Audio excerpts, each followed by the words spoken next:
हाँ जी, देखो social contract में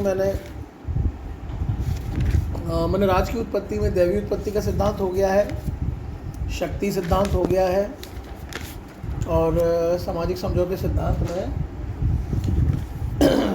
थॉमस हॉब्स, जॉन लॉक, और इस थॉमस हॉब्स और जॉन लॉक दोनों में हॉब्स का जीवन परिचय, देन मानव स्वभाव, देन प्राकृतिक दशा, समझौते के कारण, समझौता और नवीन राज्य का रूप, ऐसे पॉइंट्स बन जाते हैं, है ना। जॉन लॉक में भी वही है पैटर्न। जॉन लॉक का परिचय दे दिया मैंने, आपको बता दिया था। फिर मानव स्वभाव और प्राकृतिक अवस्था, फिर समझौते के कारण, समझौता, और फिर नवीन राज्य का स्वरूप। अब जीन जैक्स रूसो ने अपने सामाजिक समझौते का प्रतिपादन 1762 में अपनी पुस्तक द सोशल कॉन्ट्रैक्ट में किया। हॉब्स और लॉक के समान रूसो के द्वारा सिद्धांत का प्रतिपादन किसी विशेष उद्देश्य से नहीं किया गया था, लेकिन रूसो ने जिस प्रकार से अपने सिद्धांत का प्रतिपादन किया उससे वो प्रजातंत्र का अग्रदूत बन जाता है। सबसे पहली बात यहाँ फिर आता है मानव स्वभाव और प्राकृतिक अवस्था। रूसो अपनी पुस्तक सामाजिक समझौते में लिखता है, मनुष्य स्वतंत्र पैदा होता है किंतु वह सर्वत्र जंजीरों से जकड़ा हुआ है। इस वाक्य से रूसो इस तथ्य का प्रतिपादन करता है कि मनुष्य मौलिक रूप से अच्छा है और सामाजिक बुराइयां ही मानवीय अच्छाई में बाधक बनती हैं। प्राकृतिक अवस्था के व्यक्ति के लिए रूसो आदर्श बर्बर शब्द का प्रयोग करता है। आदर्श बर्बर इज नोबल सैवेज। यह आदर्श बर्बर अपने में ही इतना संतुष्ट था कि ना तो उसे किसी साथी की आवश्यकता थी और ना किसी का अहित करने की उसकी इच्छा थी। इस प्रकार प्राकृतिक अवस्था में व्यक्ति एक भोले और अज्ञानी बालक की भांति सादगी और परम सुख का जीवन व्यतीत करता था। इस प्रकार प्राकृतिक अवस्था पूर्ण स्वतंत्रता एवं समानता और पवित्र तथा कपट रहित जीवन की अवस्था थी, परंतु इस प्राकृतिक अवस्था में विवेक का नितांत अभाव था। इसके बाद आप लिख लेंगे समझौते के कारण। ये अपन रूसो पढ़ रहे हैं ना।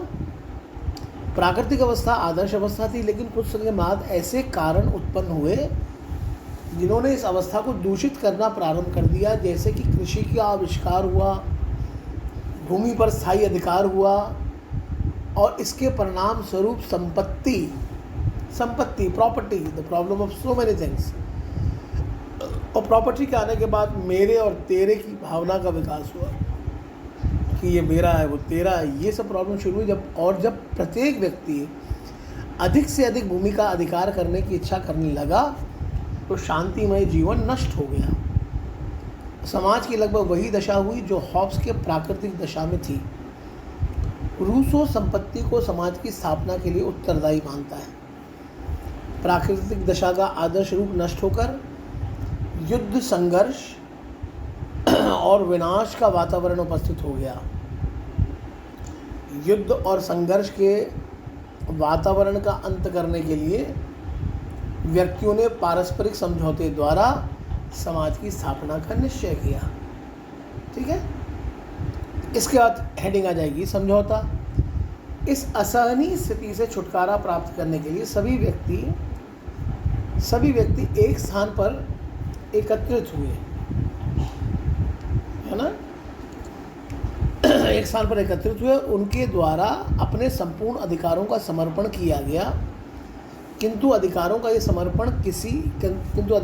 संपूर्ण समर्पण किसी व्यक्ति विशेष के लिए नहीं वरन संपूर्ण समाज के लिए किया गया।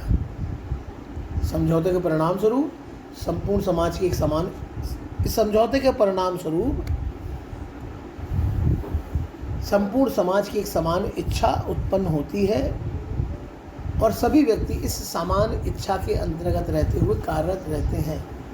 स्वयं रूसो के शब्दों में प्रत्येक अपने व्यक्तित्व और अपनी पूर्ण शक्ति को समान प्रयोग के लिए, समान इच्छा के सर्वोच्च निर्देशक के लिए सर्वोच्च निर्देशक के अधीन समर्पित कर देता है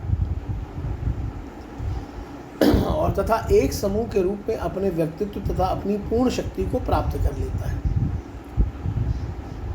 इस प्रकार हस्तांतरण से सभी पक्षों को लाभ है। इस प्रकार रूसों के समझौते द्वारा उस लोकतंत्री समाज की स्थापना होती है जिसके अंतर्गत संप्रभुता संपूर्ण समाज में निहित होती है और यदि सरकार सामान्य इच्छा के विरुद्ध शासन करती है तो जनता को ऐसी सरकार को अपदस्थ हटाने का भी अधिकार प्राप्त होता है।